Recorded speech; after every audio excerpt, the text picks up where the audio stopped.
parasha de Shelach Lecha, c'est celle qu'on appelle généralement la parasha des Meraglim. Les Meraglim, en hébreu, on traduit par les explorateurs.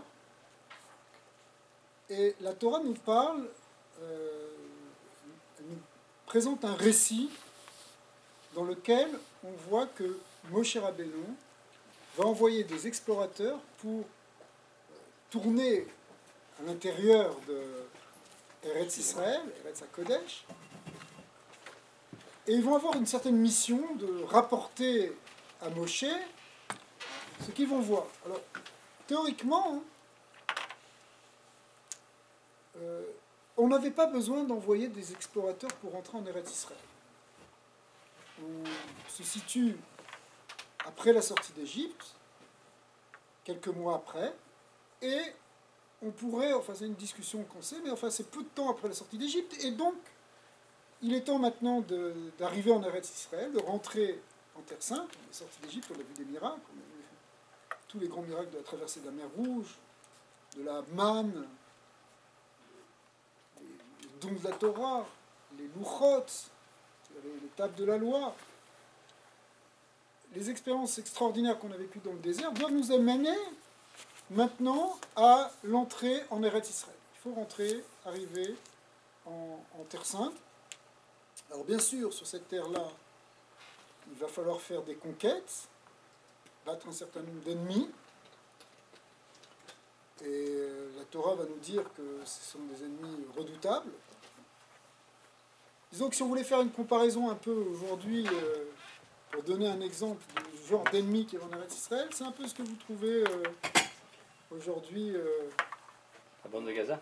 Voilà, ou en Irak, avec l'État islamiste, ou des choses comme ça. Hein. Ce ne sont pas des gens tendres. Donc c'est des gens très dangereux qu'il va falloir maintenant combattre, pour en fait récupérer en quelque sorte cette terre qui avait été promise à Abraham, qui avait été donnée même à l'origine au père d'Abraham, enfin son aïeul, qui est Shem, un des 3 descendants de Noah, qui sont sortis de la Teva, de l'arche de Noé. Eh bien, entre-temps, cette terre-là a été prise par des gens qui, effectivement, sont dangereux et méchants. Et donc, on comprend qu'il y a des gens qui disent, avant de rentrer, il faut quand même qu'on rentre et qu'on voit ce qui se passe. Il faut, avant toute conquête militaire, il y a une idée d'explorer, de savoir. Ça n'existe pas d'attaquer quelque part, d'attaquer un pays sans envoyer d'abord des espions et avoir une certaine connaissance du terrain, une connaissance des villes, une connaissance de la situation militaire et du pays. Et c'est effectivement ça que Moïse va demander à 12 explorateurs, un par tribu. Il va leur demander de visiter cette terre. Alors on a dit que théoriquement il n'y avait pas besoin, et effectivement c'est ce que dit Akadosh Baruch Hu à Moshe. Il lui dit Shelach Lecha, envoie pour toi, envoie toi-même. D'après la pensée divine, ce n'est pas la peine, il faut que vous ayez une confiance totale, comme c'était marqué déjà juste avant la traversée de la mer Rouge, où les béné Israël étaient angoissés parce qu'ils voyaient que les Égyptiens étaient en train de les poursuivre. Et Dieu leur a promis Hachem ilachem lachem, Dieu fera la guerre pour vous, n'ayez pas peur, vous n'avez qu'à avancer et le reste, vous inquiétez pas. Théoriquement, ils auraient dû, ou ils auraient pu rester avec cet esprit-là, de dire on rentre en Eretz Israël, on verra ce qui se passera. Mais le peuple d'Israël n'est pas un peuple de guerriers, ils n'ont jamais appris à se battre. Pour l'instant, ils étaient des esclaves en Égypte pendant plusieurs centaines d'années. Et donc, ils sont des gens qui n'ont pas encore la force de mener un combat. Donc, ça demande une émouna shelema. Émouna shelema, ça veut dire une foi parfaite. Pour arriver à rentrer en Eretz Israël sans savoir où on va. Et donc, comme on n'était pas à ce niveau-là tout à fait, eh bien, Moïse envoie 12 explorateurs. Alors, ces 12 explorateurs, ils vont y aller. Et il va y avoir un problème. Ils vont revenir. Et au lieu de donner un compte-rendu objectif de ce qu'ils ont vu, ils vont au contraire donner une interprétation et qui sera une interprétation négative. Alors Moshe n'aura pas demandé de faire une interprétation, il va demander des faits, sur quoi qu'est-ce que vous avez vu, témoigner. Après, on verra avec ça. On sait que le regard sur une chose, il est fondamental. Parce que si on regarde les choses positivement, elles tournent au positif. Si on regarde négativement, on grossit le négatif. Donc, tout dépend de la manière dont on regarde. Alors, non seulement ils vont mal regarder, mais ils vont même mal parler. Et ils vont mal parler, en fait, de Eretz Israël. Ça va être considéré comme quelque chose de très grave, à un point tel que cette génération entière qui a envoyé ces 12 explorateurs ne pourra pas rentrer en Terre Sainte. Il faudra attendre 40 ans, la génération d'après, qui, elle, rentrera en Israël et commencera la conquête sous l'égide de Yehoshua, Josué. Mais ce n'est pas tous les 12 qui ont donné des rapports négatifs. Alors, effectivement, dans les 12, il y a 2 exceptions. Une exception qui est celle de Yehoshua lui-même, Josué, qui au départ ne s'appelait pas Yehoshua, s'appelait Oshéa. Oshéa, c'est un autre prénom juif, c'est d'ailleurs aussi le nom d'un prophète qui a vécu plus tard. Mais il s'appelait Oshéa, et avant de partir, Moshe Rabbeinu, qui était son maître, lui a fait une bénédiction et lui a rajouté un Yud avant son nom, et au lieu qu'il s'appelle Oshéa, il s'appelait Yehoshua, on change un peu les voyelles, ça fait Yehoshua, et en lui disant une bracha, que Dieu te sauve de ce périple. Le deuxième aussi qui reviendra et qui aura compris au contraire le côté positif et qui défendra la terre d'Israël en disant que c'est une terre extrêmement bonne, ce sont ces mots, Meod, Meod, il dira que Tov, Meod, Meod, eh bien c'est qui? C'est Kalev ben Yefouné, qui était le chef de la tribu de Yehuda, et qui, lui, ne va pas non plus fauter. Alors la raison, c'est que la première chose qu'il va faire, lui, il va se séparer du groupe, et il va aller prier au tombeau des patriarches à Hebron. Et bon. C'est que les patriarches, Avraham, Yitzhak et Yaakov, et même Adam et leurs femmes respectives, sont enterrés dans ce qu'on appelle la Marat HaMarpela, le tombeau des patriarches, qui se trouve à Hebron. Kalev, lui, il va prier sur leur tombeau. Et Yehoshua, lui, il reçoit une bénédiction de Moshe.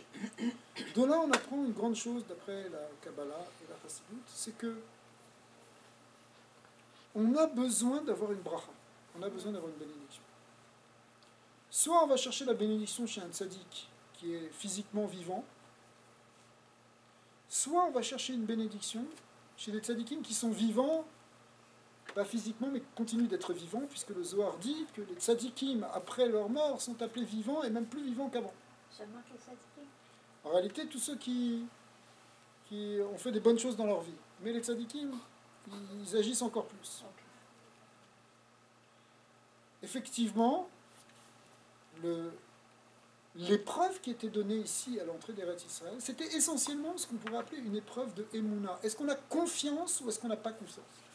Est-ce qu'on a confiance en Dieu ou pas? Et ça, c'est l'épreuve permanente qui revient dans toute la Torah à partir des parachiotes actuels, dans lequel il y a toujours ce questionnement, est-ce que Dieu va être avec nous, est-ce qu'il ne va pas être avec nous?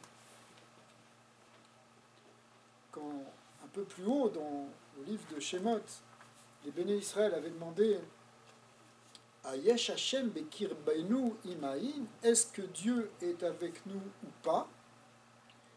Eh bien, ça a été un grand problème. Après ça, Amalek a attaqué. Et les maîtres disent que Amalek, il se nourrit du doute. Lorsqu'on doute de l'existence de Dieu, lorsque on n'y croit pas vraiment, on ne sait pas très bien, ce doute-là, c'est lui qui laisse une place à la force du mal. Quand quelqu'un vit avec une confiance, et je ne dis pas une foi, parce que ce mot est trop dévoyé par un langage différent, le mot Emouna, on ne doit pas le traduire par foi, on doit le traduire par confiance, confiance en Dieu. Lorsqu'on a vraiment confiance dans la bonté divine et dans la parole divine, eh bien, on va vivre des miracles. C'est ça le programme ici qui est donné par la Torah. Mais lorsqu'on perd cette confiance, lorsqu'on a un safek, un doute, eh bien, au contraire, on laisse une place à ce qu'on appelle l'autre côté, aux forces négatives. Alors ça, c'est la première interprétation, et on va revenir tout de suite, mais il y a une deuxième explication de ce verset-là d'Amalek, qui dit que la question qui a été posée n'était pas la question de savoir est-ce que Dieu il est là parmi nous ou pas. Tout le monde savait que Dieu était là parmi nous. Il fallait être un peu, je sais pas, un peu grossier pour dire que Dieu ne serait pas là alors qu'on a vu tous les miracles. La question était beaucoup plus profonde et elle fait référence à un concept de Kabbalah qui pose la question de quel type de dévoilement Dieu nous donne. Quel type de... C'est quoi la relation qu'on établit avec Dieu? Dieu, il est infini, absolu et transcendant, mais d'un autre côté, il rentre dans l'immanence, il rentre dans notre vie. Mais comment est-ce qu'il rentre? Sous quelle forme? Quand je dis quelle forme, c'est-à-dire quel type de relation on va établir avec le divin? C'est quel visage qui va se dévoiler à nous? Pour reprendre un langage kabbalistique. Alors, ce langage, ce visage-là, c'est soit on voit Dieu comme Yesh, comme ce qu'on appelle le petit visage de Dieu, dans lequel on voit Hachem comme celui qui effectivement intervient dans notre existence et établit la justice dans ce monde, et c'est un très haut niveau déjà de révélation. Soit il y a un niveau encore plus grand de révélation qui serait ce qu'on appelle le Haïn, où en quelque sorte l'aspect absolu infini et totalement transcendant du divin apparaît dans ce monde. Ce qui voudrait dire qu'on vivrait une dimension infinie directement dans ce monde fini. C'est ça le Haïn. Le Haïn, c'est le Ensof. Est-ce que c'est Dieu en tant que Ensof qui est avec nous, le Dieu infini et métaphysique et absolu, ou est-ce que c'est le Dieu de justice qui veut établir le bien dans ce monde au sein des hommes? C'est quoi? Est-ce que c'est, dans un autre langage, est-ce que c'est un Dieu personnel ou un Dieu impersonnel? D'accord? Pour ceux qui connaissent un peu ce... Excusez-moi. Oui. Lequel est personnel puis lequel est impersonnel? Quand on dit que Dieu il est le petit visage de Dieu, c'est comme une personne. On interagit avec Hachem comme s'il était notre père, comme s'il était notre frère. Et puis il y a une dimension de Dieu où les mots ne suffisent plus. Oui.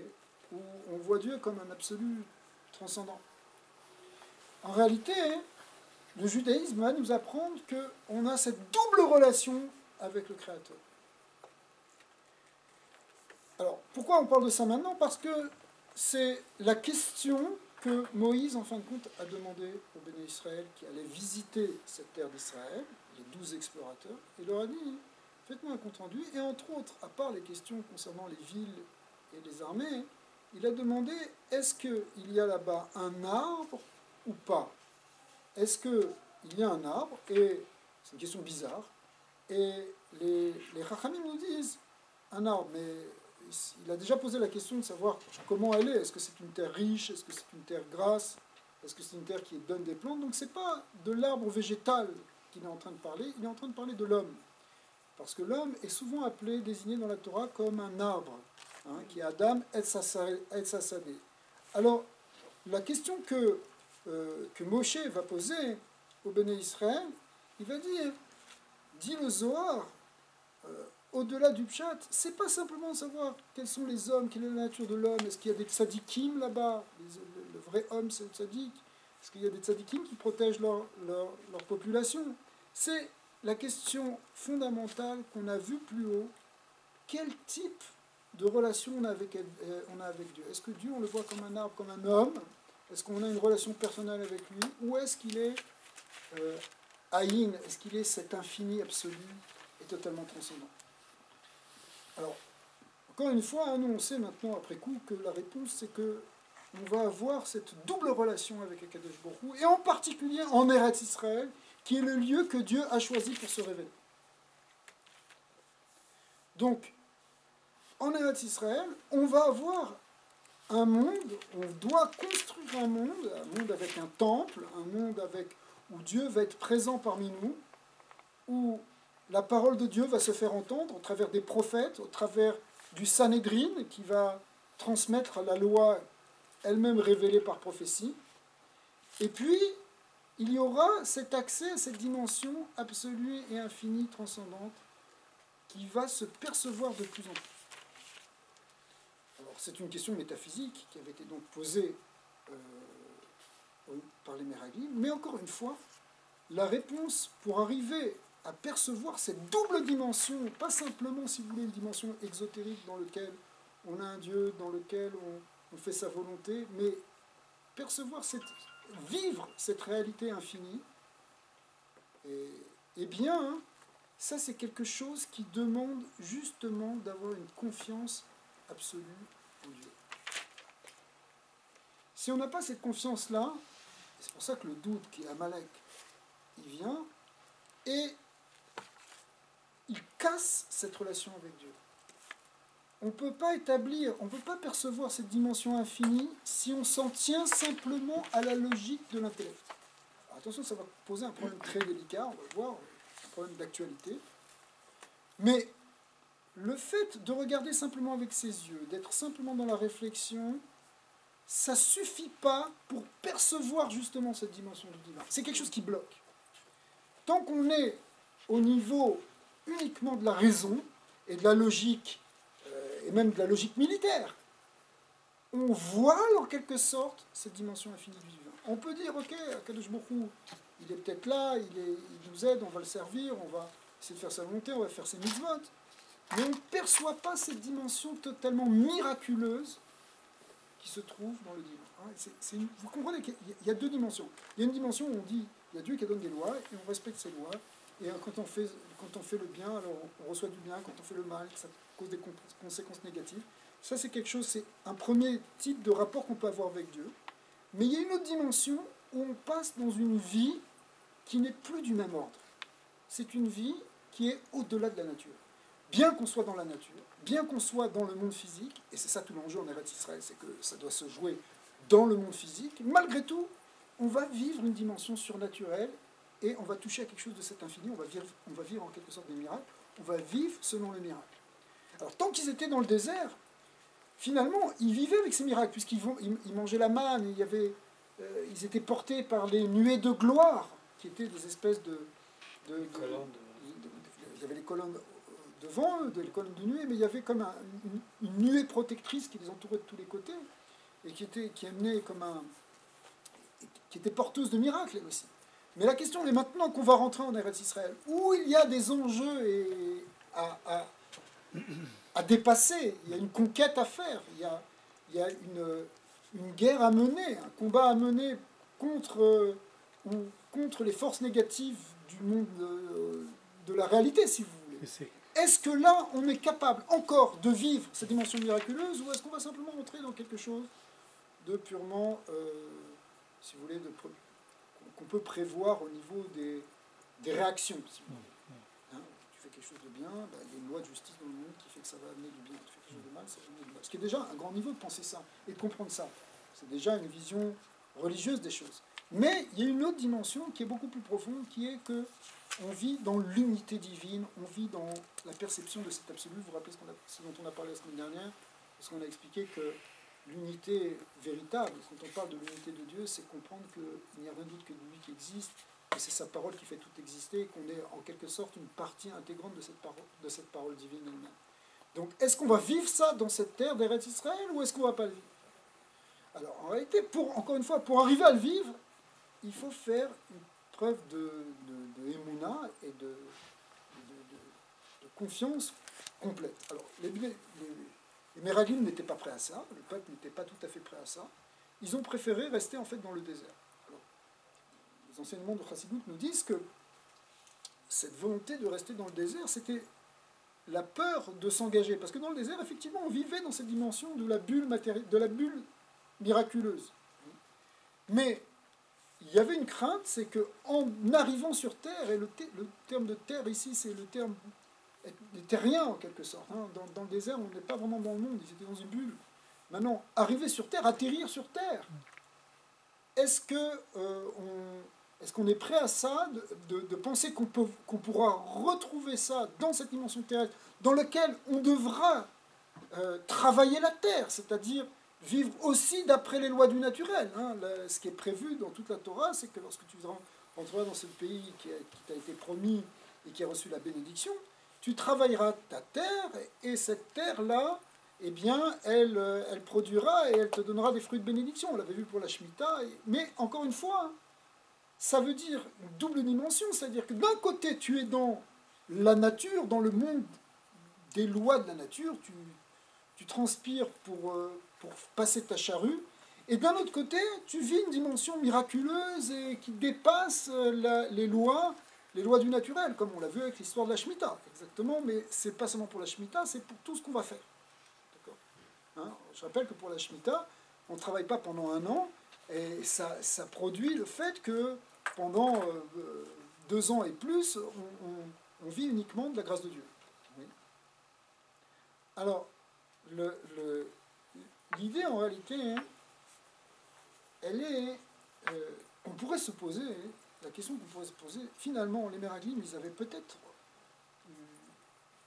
une bonne raison pour ne pas rentrer en Eretz Israël, parce que l'État béni qui était là pendant toute cette période du désert, peut-être c'est le plus haut niveau.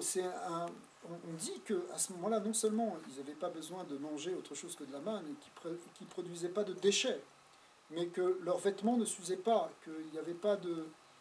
Il y avait rien de négatif, c'était totalement... Rien de production de négatif, si vous voulez, il n'y avait pas d'écorce. Eh bien, pourquoi pas ne rester dans cet état-là? En fait, on te dit que pendant même les 40 ans, où finalement ils sont restés, puisqu'ils sont restés 40 ans, eh bien, ils ne faisaient même pas les mitzvot qui, on le sait, justement s'exercent dans le monde matériel. Ils ne faisaient qu'étudier la Torah. À tel point que cette génération est appelée par les maîtres le Dor Dea, la génération de la connaissance. Il n'y a jamais eu une génération autre que celle-là qui a eu tellement de connaissance de Dieu, si vous voulez. C'est-à-dire que la connaissance, la spiritualité, le niveau de spiritualité était immense. Ils étaient portés dans un niveau de proximité avec Hachem extraordinaire. Alors, on comprend qu'ils n'aient pas eu envie de quitter ça pour te dire maintenant tu vas prendre un bœuf et tu vas labourer ta terre et tu vas combattre pour acquérir cette terre. Pourquoi faire? C'est une descente. Je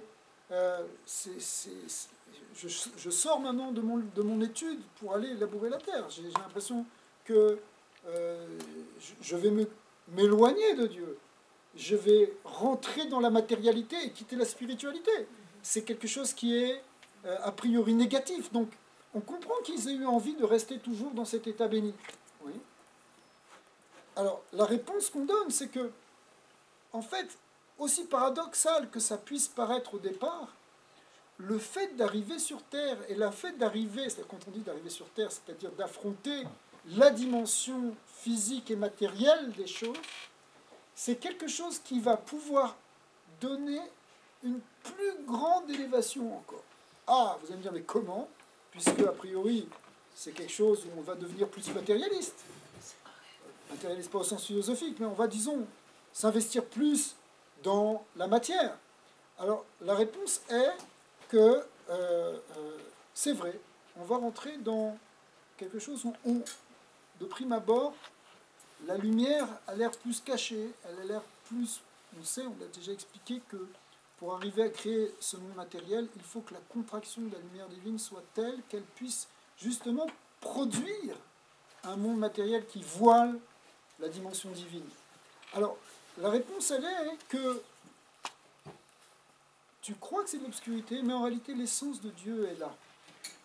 Et lorsque tu vas rentrer dans ce monde matériel, et que tu vas y rentrer avec un attachement à Dieu, avec une émona, avec Akadosh Baruch Hu, même si la lumière a l'air cachée, elle a l'air plus cachée que ce qu'il y avait dans le désert, elle a l'air plus cachée que ce qu'il y a dans un livre d'études, eh bien, en réalité, c'est précisément là, si tu vas pour t'attacher avec Dieu à cet endroit-là, que tu vas pouvoir dépasser quelque chose qui est même de l'ordre de l'intellect, qui est un contact avec le divin direct, et, si vous voulez, une espèce de relation avec son essence qui va permettre justement d'arriver à la finalité de la création, qui est que cette dimension infinie et absolue, ce Aïn, ce Ensof dont on parle depuis tout à l'heure, va pouvoir enfin se réaliser et se manifester complètement dans le monde physique.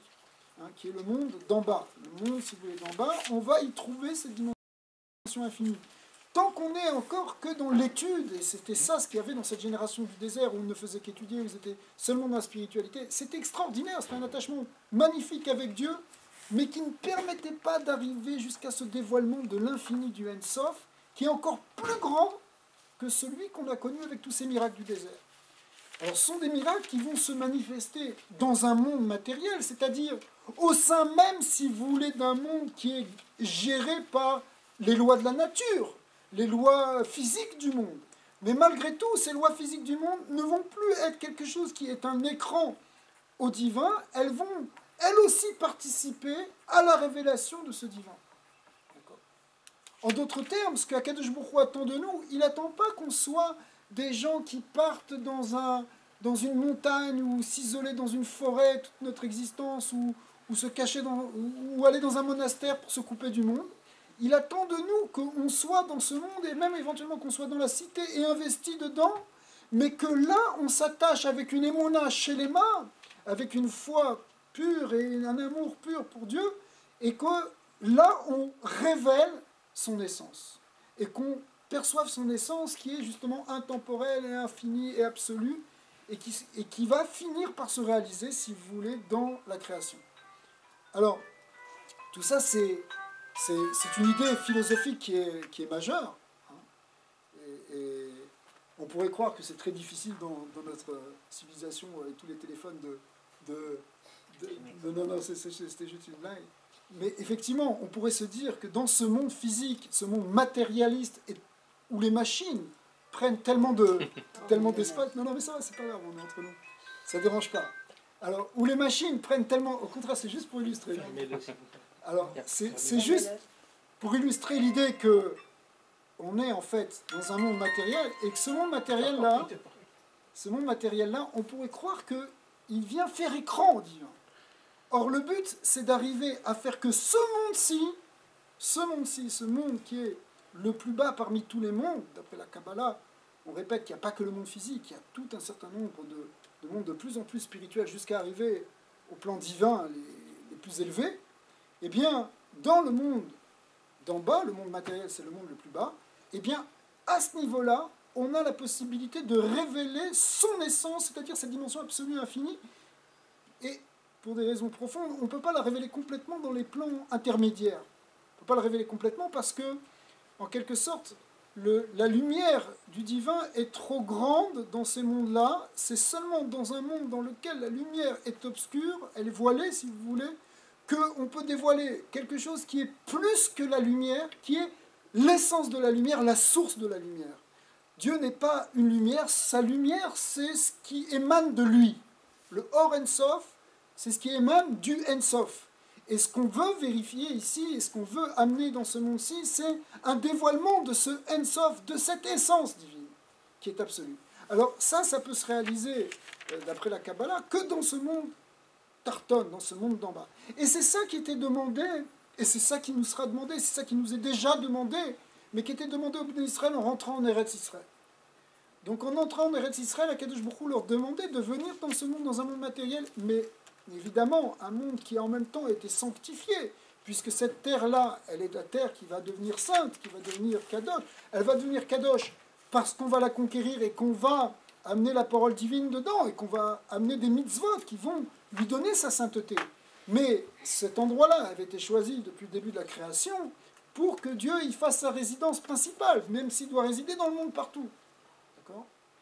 Et donc, ce Makom Asher Bachar Hashem, ce monde que Dieu aura choisi, ce sera Yerushalayim, qui était une ville qui appartenait donc à l'ancêtre d'Avraham Avinu, qui était Shem, puisqu'on voit dans la paracha Lech Lecha, la paracha qui nous raconte l'histoire de Avraham Avinu, qu'à l'époque, il y avait quelqu'un qui s'appelait Malkitsedek, qui était le roi de Shalem, c'était l'ancien nom de Yerushalayim, ça s'appelait Shalem, il était Melech Shalem, et que ce Malkitsedek n'était autre que Shem, qui était le fils un des trois fils de Noé, sorti de la Teva, et qui va être l'ancêtre de tous les Sémites. D'accord ? Mais essentiellement, qui va transmettre la bénédiction à Abraham, puisqu'il va lui donner du pain et du vin symboliquement pour lui donner transmettre la bénédiction, cette bénédiction qui était transmise depuis Adam.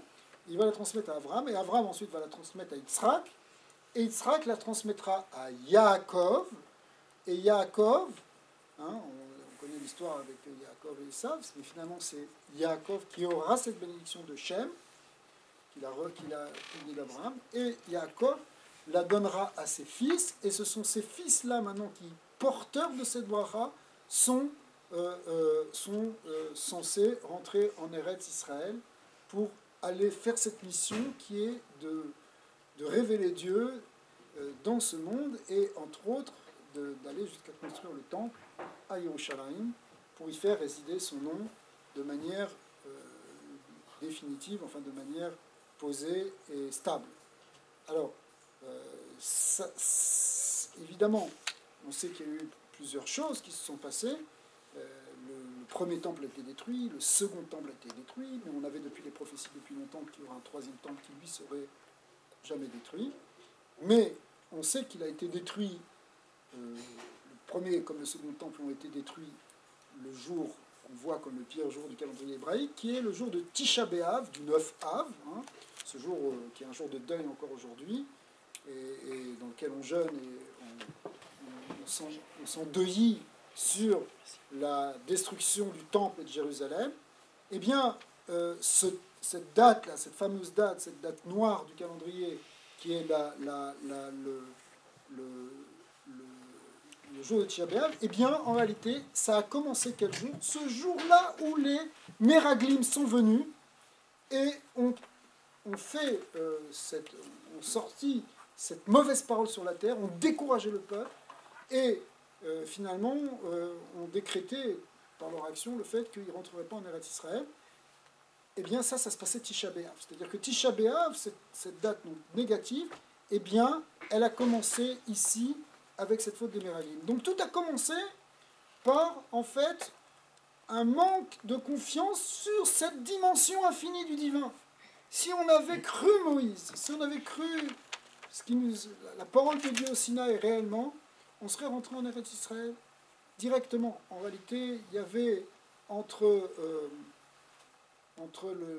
Ramsès et la ville d'où ils sont sortis d'Égypte et l'entrée Kadesh Barnea pour rentrer en Eretz Israël, il y avait une distance de 3 jours, enfin une distance de 11 jours exactement. Théoriquement, ça prenait 11 jours pour le faire, mais au départ, ils l'ont fait en 3 jours, et après, ils sont revenus, ils ont tourné sur la terre. Alors, l'idée est qu'en fait, on aurait pu rentrer directement en Eretz Israël. On pourrait aller directement au but. Tout dépend du niveau de Emouna qu'on a. Je peux poser une question? Oui, bien sûr. Si nous disons que l'âme Israël avait atteint ce degré de spiritualité, de Emouna, pourquoi donc est-ce que c'est Dieu lui-même qui demande à Moïse, toi envoie les Meraglim? C'est pas Moïse qui a demandé, c'est Dieu qui lui a demandé d'envoyer. Mais c'était sous la pression du la peuple. question, pourquoi c'est Dieu et non pas Alors, l'inverse? il y a eu une pression du peuple. Le peuple est venu voir moi aussi, il nous a dit, tu veux qu'on rentre? Nous, on veut rentrer, d'accord, mais il faut qu'on aille voir ce qui se passe. Moshe a dit, c'est pas la peine. Il dit, non, on veut. Alors, Moshe a demandé à Dieu, et Dieu a dit, écoute, envoie. Toi, envoie. Moi, je suis pas pour, envoie-toi. Okay? Il s'est débarrassé de la chose. En fait, ça veut dire que, justement, ça ferait pas de sens en quelque sorte si c'était Dieu qui l'envoyait. Parce que c'est venu d'une initiative des hommes qui se sont vus comme des hommes à ce moment-là. D'accord ? Alors qu'on voulait leur demander, évidemment, bon, on ne va pas refaire l'histoire, mais d'avoir une telle confiance que ça va fonctionner au-delà des lois de la nature.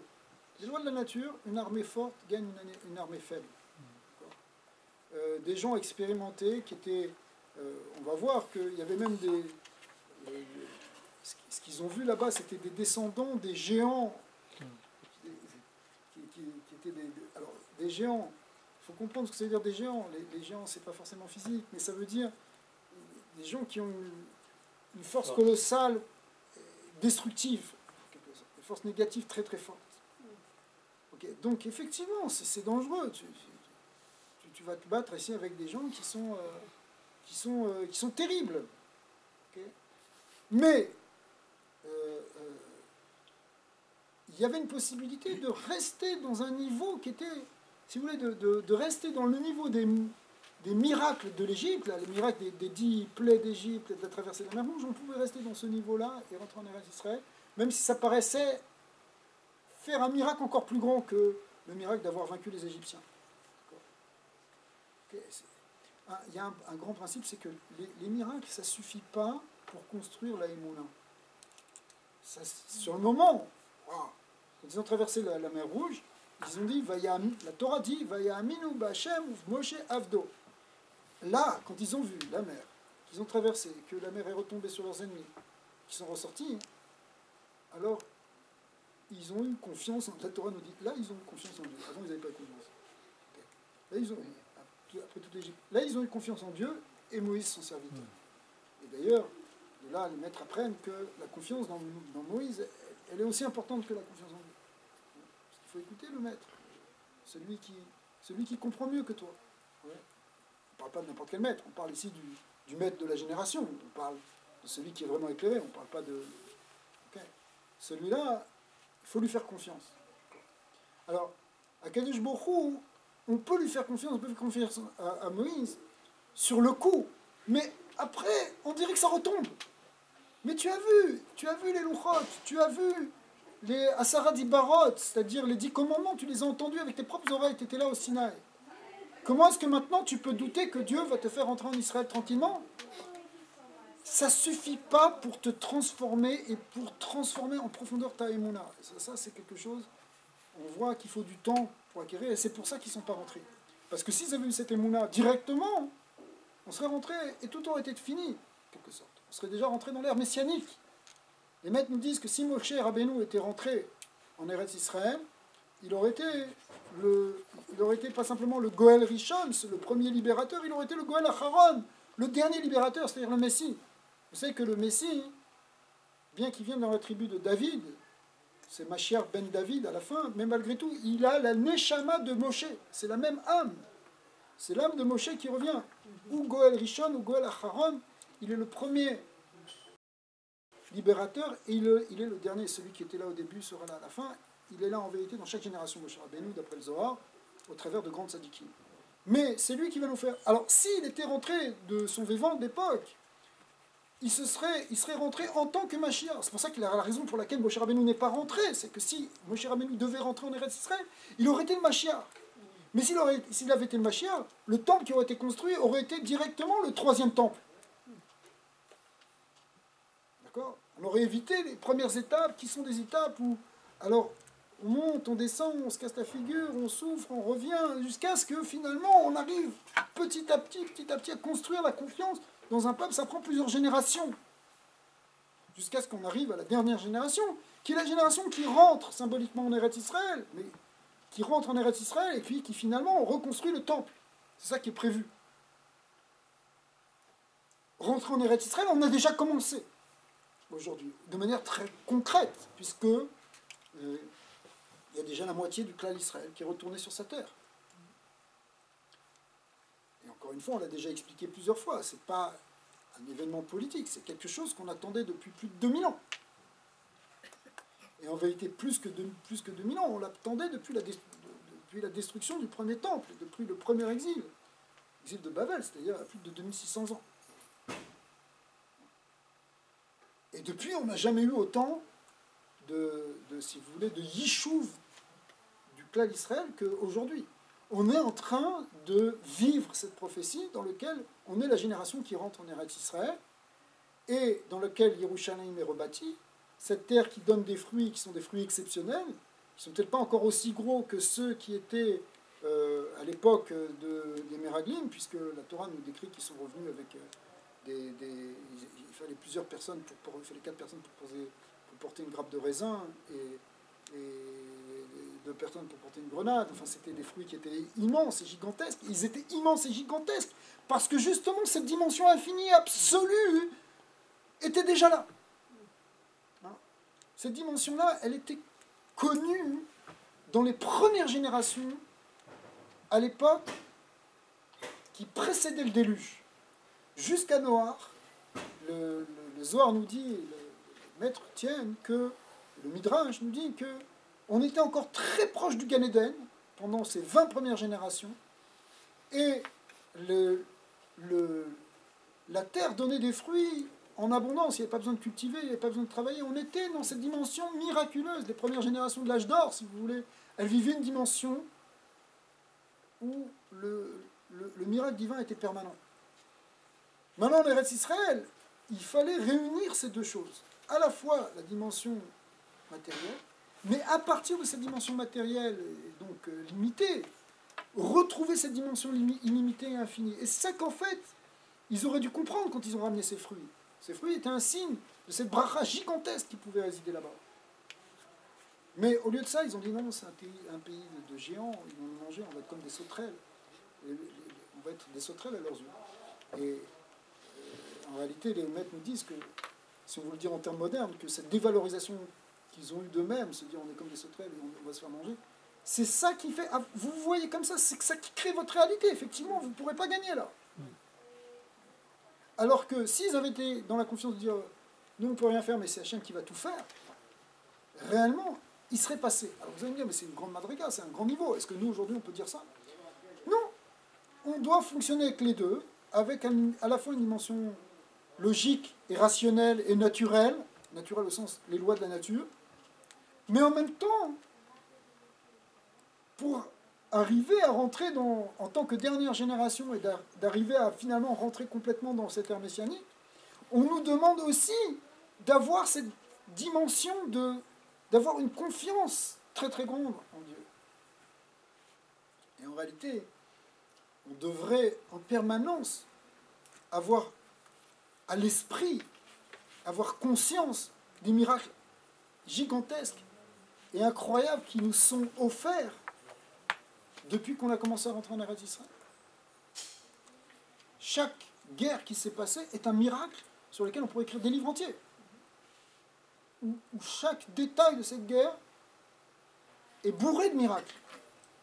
Alors évidemment, comme on vit aussi dans ce monde matériel naturel, tu peux toujours choisir de dire « Oui, mais c'est le fruit du hasard, c'est une coïncidence, c'est un bon événement, et ils ont eu de la chance. » Mais celui qui est capable de voir qu'il y a cette dimension du Haïn, du En-Sof, de l'infini qui agit, il va voir que c'est ça les miracles. Les miracles, c'est parce que l'En-Sof, il est avec nous. Mais ça, c'est le but de la création. Alors, c'est même aujourd'hui, toute cette opposition qu'on voit, et ce retour encore, ce retour en force, une espèce de négationnisme et d'antisémitisme irrationnel et en même temps réfléchi, qui vient, cette diabolisation d'Israël, tout azimut, qui va en augmentant, c'est que, d'après les maîtres ici, d'après les maîtres de la Chassidut de la Kabbalah qui l'ont expliqué, c'est la dernière réaction, si vous voulez, la dernière réaction face à ce qui est en train de se passer. Et qu'est-ce qui est en train de se passer? C'est que la finalité de la création est en train d'arriver. On est en train de... Ils peuvent crier là, tout ça, ils peuvent se mettre tous autour de nous, ils peuvent peut-être encore nous faire du mal aussi. Mais, et ça dépend d'autre chose encore, ça dépend aussi de notre comportement à nous. Mais, en tout cas, ils peuvent rien faire réellement pour arrêter le processus prophétique messianique. Il est chazak. Non seulement il est enclenché, mais il est proche même de son aboutissement. Enfin, oui, on est très proche.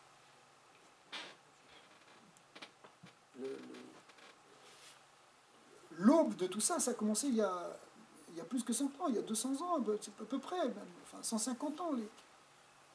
Ça a commencé, et puis ça a commencé doucement, mais maintenant le soleil est en train de briller. Alors, il y a une dernière réaction, mais cette réaction, en réalité, on n'a pas encore le recul nécessaire pour pouvoir le juger, cette réaction, pour pouvoir l'apprécier. Mais peut-être qu'on va voir que tout ça, c'est un grand mouvement, mais où les forces du mal vont finir par se détruire elles-mêmes. Et pourquoi est-ce que Dieu avait donné cette terre avec ses merveilleux fruits à ces gens-là qui étaient des méchants, des sauvages?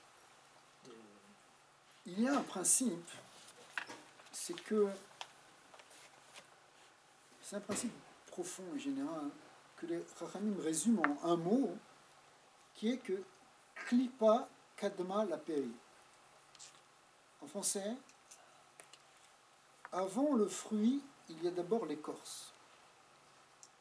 Effectivement, tu le vois dans un arbre, c'est d'abord du bois, et puis après ça devient un fruit. De même aussi, on a vu que quand tu plantes un arbre, pendant les 3 premières années, il est considéré comme de l'écorce. Tu n'as pas le droit de consommer les fruits de cet arbre pendant les 3 premières années, qui s'appelle Orla, qui représente les 3 années de Klippa, les 3 clipotes, les 3 forces négatives.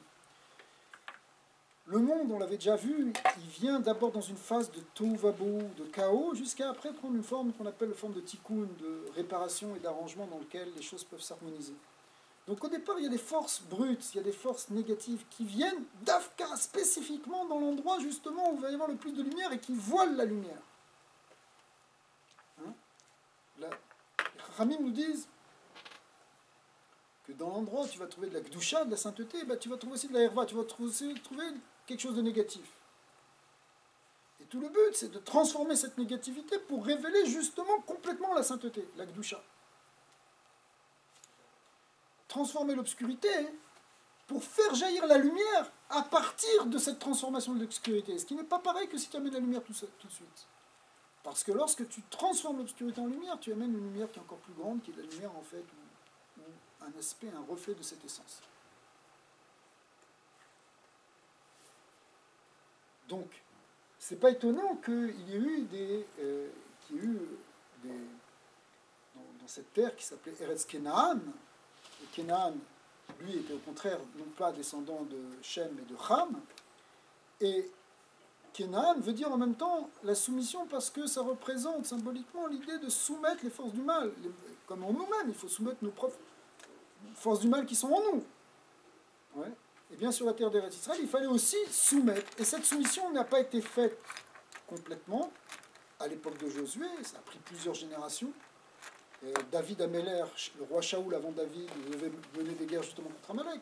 David aussi, il s'est buté à plusieurs populations qui étaient très négatives, les Pélishtim de l'époque, qui n'ont jamais été gagnés, les Pélishtim de l'époque. Pélishtim, la zone de Pélishtim, c'est la bande de Gaza. Ouais. Les Palestiniens, le mot palestinien, il a été fondé par les Romains à partir du mot des Pélishtim. Intéressant. Eh bien, eux n'ont jamais été vaincus. On sait que la force négative qui est là-bas, et on voit, il y a une force négative, c'est impossible de comprendre autrement qu'une force négative qui jaillit en permanence de là-bas. Elle jaillit par des tunnels, par les airs, de tous les côtés. Il faut qu'elle fasse du mal pour faire du mal, okay, pour détruire. Toute la propagande de résistance, tout ça, c'est du bidon et c'est faux totalement. C'est une force du mal qui cherche à détruire la vie, qui aime la mort, qui ont inventé les attentats suicides, qui ont inventé le terrorisme. N'oubliez pas que le terrorisme moderne, le premier détournement d'avion, il a été fait par Arafat, prix Nobel de la paix. Et qui, quand il recevait ce prix Nobel de la paix, faisait un double discours en arabe où il appelait encore à prendre et détruire tout Israël. Mais à un moment, il y a quelque chose qui est irrationnel, qui n'est pas simplement une revendication territoriale, qui est une force négative parce qu'elle est négative. Le jour où si jamais ils avaient cette terre, il faudrait bien qu'ils continuent à tuer quelqu'un, si vous voulez.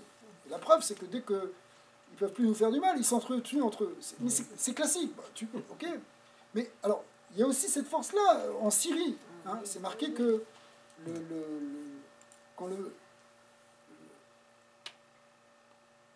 lorsque Damas tombera, ça fait partie des prophéties, ce sera un signe de la venue du Messie. Okay, bon, on y est presque aussi. Alors, on n'est pas là pour... on n'est pas là pour c'est-à-dire, il faudrait être un prophète pour exactement parler maintenant sur ce qui se passe actuellement. Alors, on peut faire des interprétations, il y en a qui les font. Mais l'idée est que, aujourd'hui encore, il y a encore des conquêtes qui vont être faites. Parce que c'est pas... La nature du peuple d'Israël, c'est une nature tendre. Ils n'aiment pas tuer, ils n'aiment pas faire du mal. Ils n'aiment pas.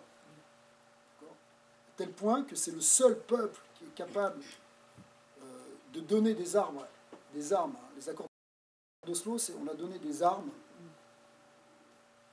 des terres, à des gens qui veulent nous tuer. En disant, mais non, les pauvres, il faut bien qu'ils existent aussi. Alors, cette bonté-là, hein, on voit aujourd'hui maintenant, à part les chancelleries occidentales, qui elles aussi, d'une certaine manière, veulent nous enfoncer, on voit que c'était une erreur, une grave erreur. Les accords d'Oslo, ils ont amené plusieurs milliers de morts parmi des civils innocents en Israël, mais immédiatement. Ça a déclenché une intifada, ça a déclenché... C'était des bus qui sortaient chaque semaine à Jérusalem, c'était une horreur. Donc, pourquoi? Pour finalement se retrouver dans une impasse aujourd'hui, et dans lequel, évidemment, on pense que c'est à cause des Israéliens. Ce qui est aussi un mensonge évident. Alors, nous, ce qu'on sait, c'est que, on ne sait pas comment ça va se passer, mais on sait qu'à un moment, les forces du mal, il faut qu'elles disparaissent. Soit elles se transforment, c'est ça ce qu'on souhaite, même Amalek, qui est celui dont la Torah dit tu vas le détruire, tu vas l'éliminer, Timchet Zecher Amalek. C'est une mitzvah qu'on ne peut pas faire nous, une mitzvah qui est faite par le roi Shaoul ou qui sera faite par le Mashiach. Mais malgré tout, il est prévu que si Amalek veut faire tchouva, qu'il fasse tchouva, tant mieux.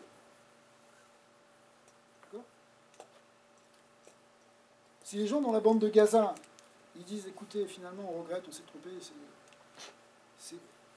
on vous aime, on va vous aider, on les accepte. On ne va pas se venger.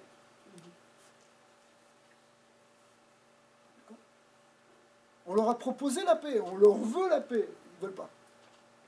Ils veulent pas. Ils ont écrit dans leur charte qu'ils doivent nous détruire et ils appellent au meurtre de chaque juif. Là d'Israël, on n'appelle pas au meurtre de chaque arabe. C'est évident. Jamais on va faire une chose pareille.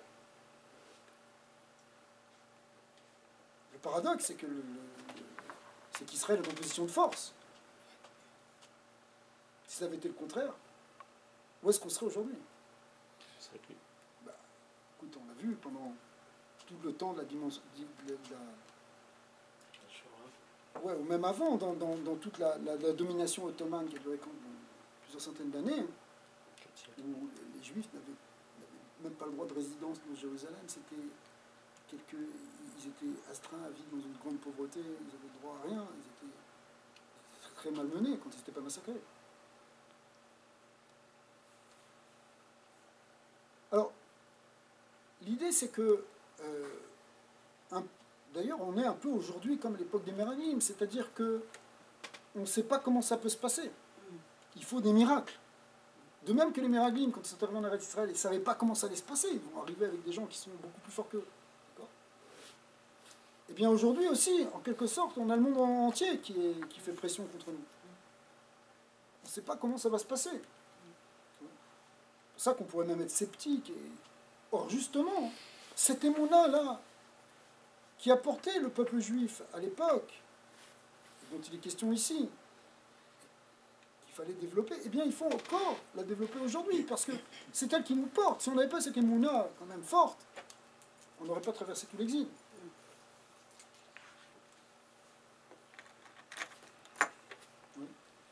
Le fait que les 12 explorateurs ont donné un mauvais rapport, oui, ça me dit que, comme vous disiez, qu'il n'était pas capable encore d'arriver à ce niveau de spiritualité, parce que même ils ont regardé, comme vous disiez, tous ces miracles, puis ils n'étaient pas capables de croire qu'il va être correct. C'est peut-être une des choses les plus difficiles à faire, avoir une émouna chez les mains, avoir une confiance totale. Parce que la confiance, normalement, ça se construit. Une confiance, ça ne va pas être non plus aveugle. On parle, attention, il ne faudrait pas croire quelque chose de faux non plus. C'est ça. Donc, mais malgré tout, c'est une force qui est dans l'âme et qui permet de faire des grandes choses. C'est la force de la foi, de l'émouna. Et elle permet tellement de faire de grandes choses qu'elle peut permettre d'amener, en quelque sorte, l'infini de Dieu sur terre. Si tu n'y crois pas, si on n'y croit pas, alors notre réalité, elle va être sans cette dimension infinie. Tu dis, mais attends, il y a des lois, ça fonctionne, là, tu as une armée puissante, ils sont super entraînés, et ici, il y a un petit peuple d'esclaves qui sont en train de sortir. Sauterelles. C'est des sauterelles, on va se faire massacrer. Oui, du point de vue, n'importe quel expert militaire, il n'y a pas besoin d'être très fort, eh bien, il va te dire, oui, effectivement, ils ont aucune chance. Mais, Akadosh Baruch Hu leur a dit, vous allez rentrer. Fais-les rentrer. Pas pour qu'ils aillent se faire massacrer, puisque sinon, ils avaient qu'à se faire massacrer plus tôt en Égypte. Donc, ici, maintenant, c'est est-ce que juste tu vas faire confiance? Et dans notre vie, c'est toujours pareil.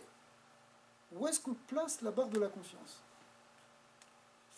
Quand tu vois des grandes sadikim, tu vois des grandes sadikim qui sont toute la journée dans la Torah, ils ont un talit sur la tête, ils sont en train de prier.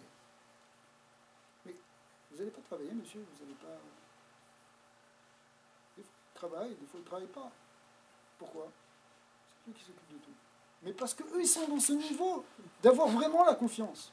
Vous allez me dire, oui, mais c'est trop facile, il y a des gens qui les aident. Non! Il y a des gens qui les aident parce que Dieu les aide à travers ces gens. Mais peut-être que ces gens-là, pour qu'ils arrivent à ce niveau-là, et ce n'est pas simplement le problème ici de ce qu'on pourrait appeler la parnassa, du gagne-pain, c'est d'autres choses, c'est-à-dire c'est des miracles qui arrivent avec eux. Ils font une bénédiction, ça se réalise, ils disent quelque chose, ça se passe. Ils font une prière, on les écoute. Pourquoi? Mais pourquoi ça marche? Ça marche parce qu'ils y croient. Ça marche parce qu'ils croient vraiment dans cette dimension infinie de Dieu. Plus tu y crois et plus ça marche. Le prophète Habakkuk, il a résumé ça en une phrase. Il a dit, toute la Torah entière, je te la résume en une phrase. Une seule phrase. Tzadik be'emunato yichye. Le tzadik vit par sa emuna. La emuna, c'est ça qui le nourrit, c'est ça qui fait son existence. Mais c'est ça qui fait notre existence à nous en tant que juifs, d'une certaine manière. C'est qu'on amène, on doit amener cette dimension infinie, cette dimension de bénédiction. Est-ce qu'on peut traduire Emouna par foi ou par confiance? Écoutez, on est mélangé. Voilà. Mais en réalité, c'est quoi la foi, hein? C'est une forme de confiance. C'est une foi. Mais ça peut se comprendre à d'autres niveaux. La foi, c'est par rapport à aussi une doctrine ou quelque chose comme ça. Mais la racine en hébreu du mot Emouna, c'est basé sur c'est le mot Amen, mais la racine bilitaire, c'est le mot M, la mère. Et la maman, si vous voulez, Ima en hébreu, c'est M en hébreu, eh bien, la mère, c'est la personne avec laquelle on a le plus confiance. Un bébé, il baigne dans la matrice maternelle, dans le liquide amniotique, et il est totalement abandonné dans sa mère. Et après, quand il boit son lait, il lui fait totalement confiance. Il n'a pas de doute sur sa mère.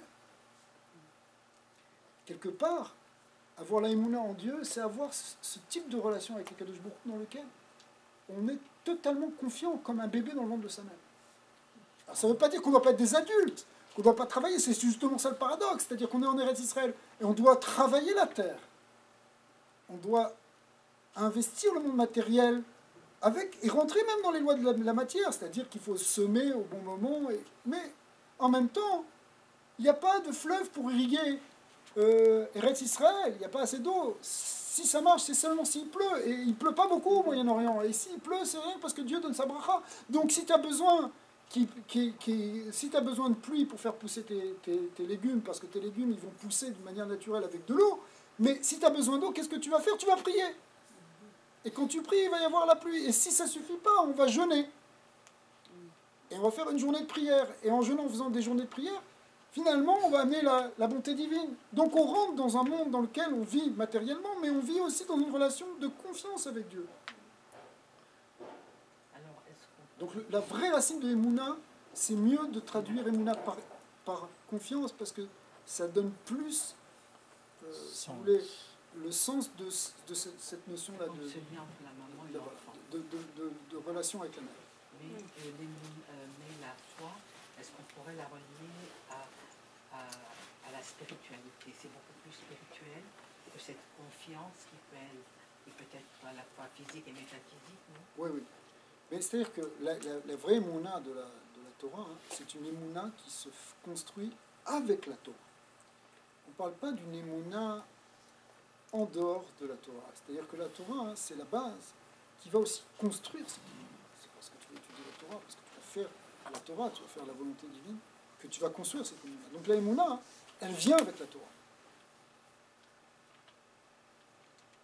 C'est parce qu'on a grandi avec cette façon de voir les choses. Oui. Dieu, il faut faire son travail. Et Dieu, il faut Oui, voir exactement. Alors, donc, cette confiance... Oui, on doit vivre cette double dimension. Cette double dimension. Moi, il y a des tzadikim qui vivent plus la dimension de l'émouna que la dimension matérielle, si vous voulez. Mais ça ne veut pas dire. Il y a des tzadikim qui, bien qu'ils sont dans ce niveau-là, ils s'investissent entièrement dans le matériel. Et dans le fonctionnement, mais avec en même temps, en mêlant cette dimension infinie de l'émouna chez les mains. Et c'est ça qu'on nous demande en Eretz Israël.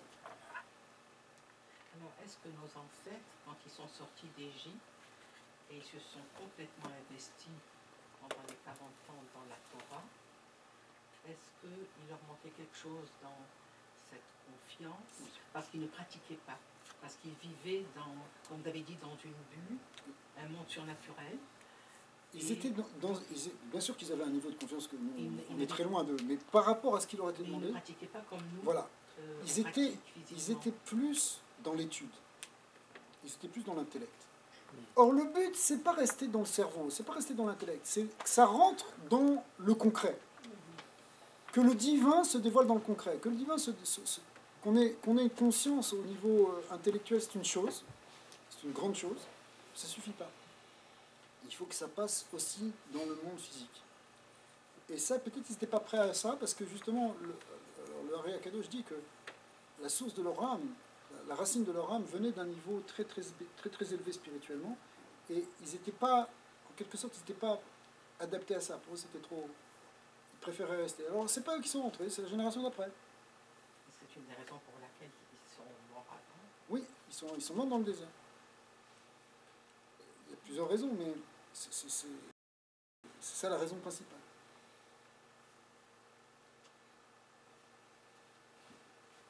J'ai une question. Oui, vas-y. Moïse, c'est parti où? Moïse, il n'est pas parti. Il n'est jamais rentré en Eretz Israël.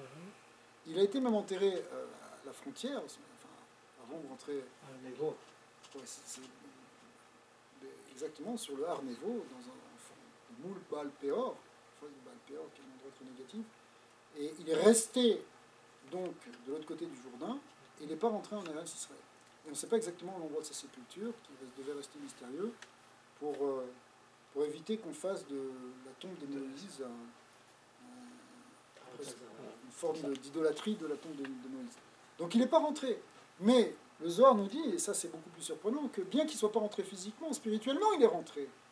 L'âme de Moshe, elle est là. Elle est aussi en Eretz Israël. Elle est même plus en Eretz Israël qu'en Chutz La'aretz. Chutz La'aretz, ça veut dire en dehors de la terre. Donc nous, notre espoir, il est que maintenant tout ça se dévoile de manière concrète. Et on attend le Mashiach, mais on l'attend de manière sérieuse. Mais est-ce que cela dépend de notre attitude à nous? Ça dépend, oui, de notre attitude et non. C'est-à-dire que plus on va... D'avoir de l'amour qu'on se porte les Voilà, uns aux autres. c'est sûr, c'est sûr. C'est sûr qu'il y a beaucoup de bonnes choses qu'on peut faire. Plus on va faire ces bonnes choses, et mieux ça va aller. Parce que on attire des forces, plus ou moins, en fonction de nos actes individuels et collectifs.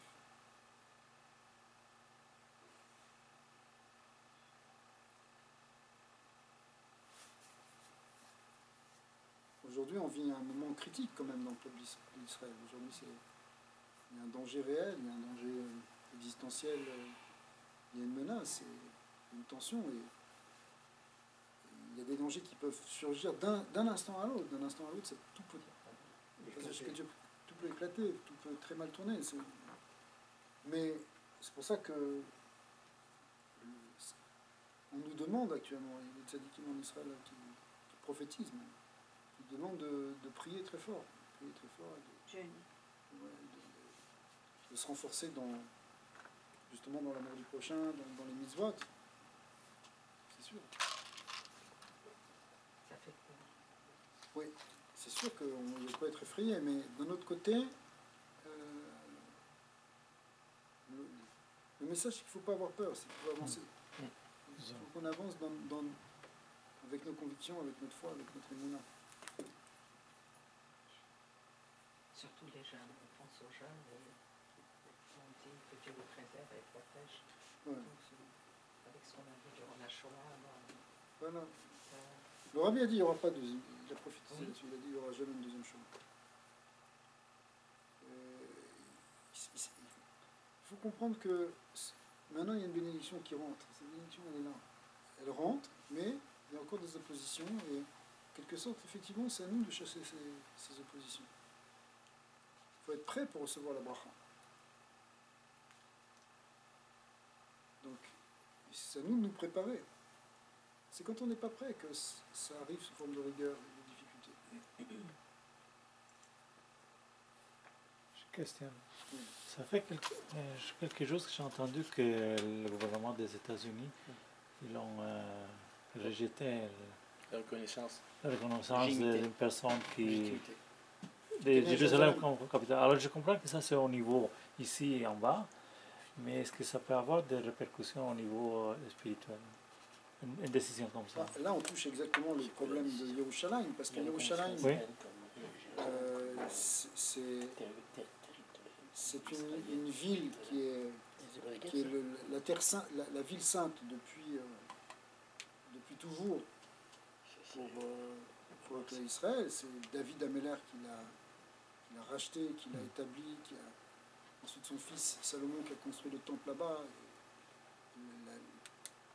Elle était une ville sainte bien avant l'islam et bien avant même le christianisme, des centaines et des centaines d'années avant. Mais après, par la suite, évidemment, comme elle a été conquise elle a été comprise par les chrétiens, ensuite par les musulmans, elle est devenue aussi une ville sainte pour eux. Donc c'est pas du tout évident dans l'islam qu'elle soit une ville sainte, puisqu'elle n'apparaît pas réellement.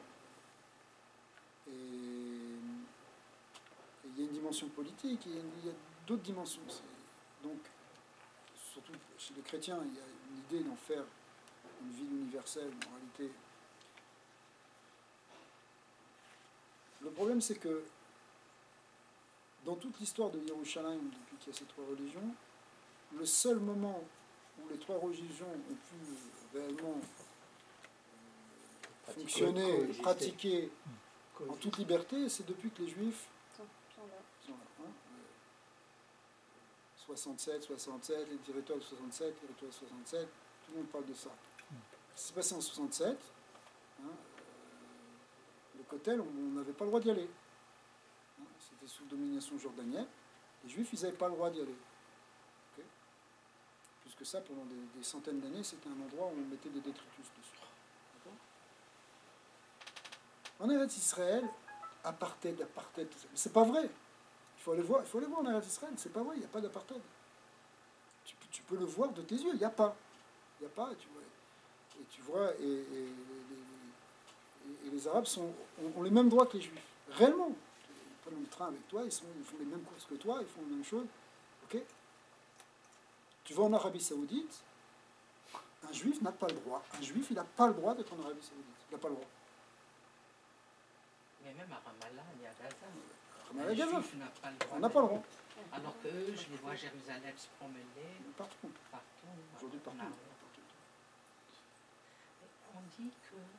Donc, il faut savoir où est-ce qu'il est le racisme. Okay. Les Juifs, par nature, ils n'ont pas cette notion de racisme, parce qu'on a trop subi ça. Donc, on comprend. Dès que tu vois celui qui est minoritaire, dès que tu vois celui qui souffre parce qu'il se sent étranger, tu as mal pour lui parce que ça résonne trop en toi. Tu as vécu ça pendant 2000 ans. Et plus que ça, parce que c'est dans notre protogénèse. En Égypte, on n'était pas encore comme un peuple, on vivait déjà ça. C'est comme si vous voulez, c'est comme si inhérent, ou incrusté dans l'identité juive. Cette notion de l'étranger souffre, l'étranger a mal, le minoritaire, il faut au contraire l'aider. Il y a je ne sais pas combien de mitzvot dans la Torah dans lequel non seulement tu dois faire du bien pour ton prochain, mais encore plus s'il est étranger. D'accord ? Donc, naturellement, on fait ça. Mais si tu regardes de près, tu vas voir que même tout ce qui est fait, c'est simplement par réaction. Le mur de la honte. Ok, il y a un mur de la honte, mais c'est ça qui a arrêté les attentats. Si vous n'avez pas fait sauter nos bus, on n'aurait jamais mis une barrière. Est-ce qu'on a envie de vivre dans un ghetto? C'est nous qui nous enfermons dans ce ghetto. On a eu assez de villes avec des barrières. Mais c'est ça qui a arrêté les attentats. Malheureusement, il fallait passer par là. Okay, donc, il y a un certain nombre d'ailleurs de vérités qui sont tellement galvaudées et tellement mensonges dans le monde que c'est insupportable. On ne peut plus respirer avec cette propagande permanente. Mais c'est ça la réalité. La réalité, c'est que on a des gens en face de nous qui ne veulent pas la paix.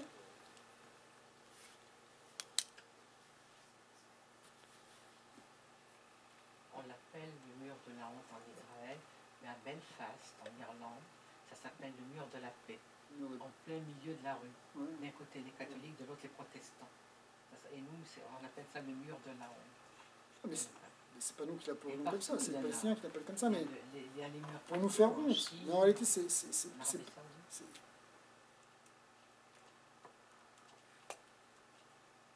on peut reprendre, mais à un moment, il aurait été offert 98% de territoire, c'est pas bon. Parce qu'ils veulent pas. Ils veulent pas. Ils ont un but. Leur but, c'est de... Alors je sais pas si c'est tous comme ça, je sais pas si c'est tous les Palestiniens sont comme ça, mais la réalité politique, elle est comme ça. Les dirigeants, ceux qui dirigent, ceux qui ont le pouvoir, au fond, ne veulent pas la paix. En fait, la venue du Messie, ce sera quand Ishmaël fera Teshuvah. Peut-être. Peut-être que c'est la tchouva d'Ishmaël. Peut-être ça va être comme ça, peut-être ça va être autrement. On ne sait pas On exactement. ne sait pas. Non. Parce que quand on regarde ça froidement, c'est irréalisable encore.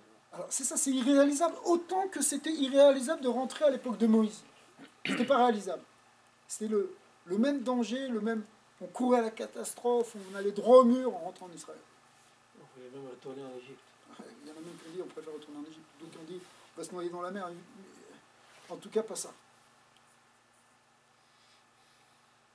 Mais finalement, ils sont rentrés. Finalement, ils sont rentrés. Alors, ceux qui ne croyaient pas, ils ne sont pas rentrés, mais ceux qui croyaient, ils sont rentrés. Et bien, Hachem, on va voir la même chose dans le Messie. Et que ça va être, et c'est pas simplement pour le bien d'Israël, c'est pour le bien du monde entier. Le Mashiach, c'est une époque de bénédiction, une époque de réalisation qui est pour toute l'humanité. On veut qu'il y ait la paix dans le monde. Que les armes soient transformées en socs de charrue, etc. Tout ça, ça représente que le loup et la brebis qui vont être ensemble. Exactement.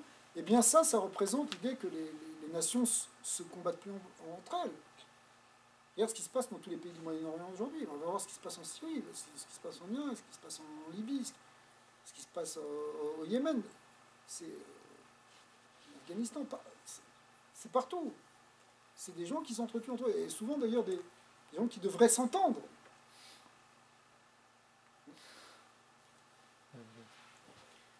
Alors, l'ère messianique, c'est qu'il y a aussi la paix pour eux. C'est pas simplement que Israël va être content dans son coin. Nous, on dit aussi qu'Hachem va demander des comptes à chaque nation. Est-ce que c'est comme ça? Oui, mais ça c'est déjà le cas. Si tu veux, c'est que... Ça a commencé déjà? Mais l'ère messianique réellement, c'est qu'on arrive à la paix. Et nous, on y croit. Si on n'y croyait pas, on ne serait pas là. C'est parce qu'il y en a un qui a cru à ça, il s'appelait Abraham. Il a cru à ça à l'époque où c'était la génération de Nemrod, un empire infernal. d'horreur et de terreur, d'obscurantisme et d'obscurité, de fondamentalisme, c'était déjà ça à l'époque. Et lui, il a dit non, moi je crois autre chose. Je crois que le Dieu infini et le Dieu d'amour et de paix, il m'a parlé. Il me parle, ça me parle. Et depuis qu'il s'est mis en route, que Dieu lui a dit l'Ech Lecha, ok, vas-y. Eh bien nous, on est en route vers ça. Et là, on arrive dans... Vous savez, c'est comme une course de relais, de génération en génération, on passe le relais. Et puis à la fin, il y a une génération qui va passer le fil d'arrivée. Et on croit fortement qu'on y est. J'étais en train de penser que si le loup et la brebis coexistaient ensemble, comment il va vivre le loup? Le loup, il va devenir végétarien. Ouais, c'est ça. Bonne question. C'est-à-dire celui qui avait une nature belliqueuse et carnivore, c'est-à-dire prête à manger. Il y a des peuples comme ça qui sont des gens qui veulent conquérir, qui veulent gagner, qui veulent soumettre. Et bien même celui-là va devenir pacifiste. Ça, c'est l'explication que donne Maïmonide. Après, il y a d'autres explications qui vont plus loin, qui disent qu'effectivement, il y aura un changement même dans la nature plus tard. Changement de l'homme en général. Changement de l'homme et même des animaux, même, au sens presque littéral, parce que à l'origine, les animaux étaient tous végétariens. C'est après la déviation qu'il y a eu à l'époque de Noé que les animaux ont commencé à se manger entre eux. Et que les hommes ont commencé à manger des animaux. Hein, ce qui est prévu dans la Genèse, c'est que l'homme va manger des fruits, des graines et des herbes. On était végétariens à l'époque. C'est pour ça que, d'ailleurs, c'est peut-être pas pour rien qu'aujourd'hui il y a tout un mouvement qui va vers l'alimentation végétarienne, crue, vivante, etc. Et on comprend qu'il y a aussi un abus et une dimension aberrante dans la consommation industrielle des animaux. Ça fait partie du rouard, de l'esprit, qui n'est pas simplement un esprit, si vous voulez, écologiste, mais peut-être que on va aussi, parce que ça fait partie aussi, tu es un animal, c'est aussi toute une responsabilité. Pourtant, avec tous les corbanotes que la Torah... C'est ça, alors le corban, ou même il se va parfois de manger de la viande, mais justement, c'est à un niveau justement sacré, on ne mange pas simplement pour manger un McDonald's de plus, c'est l'industrie de la chose, c'est quelque chose qu'on fait comme un acte sacré pour élever des étincelles de sainteté, pour réparer la création, c'est des choses beaucoup plus profondes. Mais à la fin, c'est marqué que on reviendra à un point où on ne mangera plus les animaux, on élèvera les animaux autrement, comme Adam élevait les animaux, hein, en leur donnant des noms. Et quand il y a Abel, d'ailleurs, Abel, il offrait des fruits, des légumes. Caïn avait offert des moutons. Si Abel, il a offert un mouton, la laine du mouton. Il a offert un mouton? Oui, en tout cas la laine du mouton. Ça dépend. Il n'a pas offert des végétaux? Non, celui qui a offert des végétaux, c'était Caïn. Oui. Caïn, il a offert des végétaux, c'était du lin, mais il a offert le moins bon, alors que Abel a offert le meilleur.